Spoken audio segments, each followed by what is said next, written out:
धूप तेज थी, लेकिन 15 वर्षीय आरव अपने छोटे से खेत में खोदाई करने में लगा था।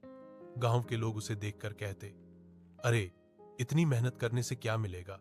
तुम्हारे जैसे बच्चे तो शहर जाकर काम कर लेते हैं। पर आरव बस मुस्कुरा देता। उसके पिता बचपन में ही दुनिया से चले गए थे। मां लोगों के घरों में काम करती थी। घर की हालत ठीक नहीं थी, पर आरव के सपने बहुत बड़े थे। वह अपने पिता की तरह एक सफल किसान बनना चाहता था, जो मिट्टी को सोना बना देता था। आरव जानता था कि मेहनत का कोई शॉर्टकट नहीं होता।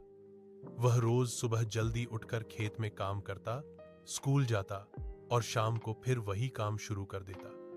एक दिन उसे खेत की एक जमीन की तह में कुछ काले पत्थर जैसे दिखाई दिए। उसने सोचा, शायद ये कोई खनिज है। गांव के लोगों ने फिर हंसते हुए कहा, यह सब बेकार है आरव, इनसे खेती नहीं होगी। लेकिन आरव हार मानने वाला नहीं था। वह रोज उन पत्थरों को कहां से मिल रहे हैं, यह देखने लगा।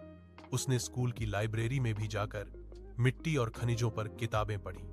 हफ्तों की मेहनत के बाद उसे पता चला कि वे काले पत्थर असल में प्राकृतिक जैविक कार्बन, ऑर्गेनिक कार्बन थे, जो मिट्टी को अत्यंत उपजाऊ बना सकते हैं। आरव ने जोखिम लेते हुए उन पत्थरों को बारीक पीसकर अपनी खेत की मिट्टी में मिला दिया।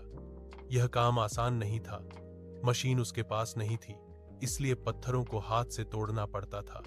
हाथ छिल जाते, उंगलियां दर्द करती, लेकिन आरव की आंखों में उम्मीद चमकती रहती।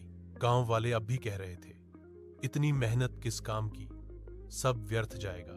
पर आरव सुनता भी नहीं था। उसे याद था कि उसकी मां हमेशा कहती है, मेहनत कभी अकेली नहीं जाती, वह अपने साथ फल लेकर आती है। कुछ महीनों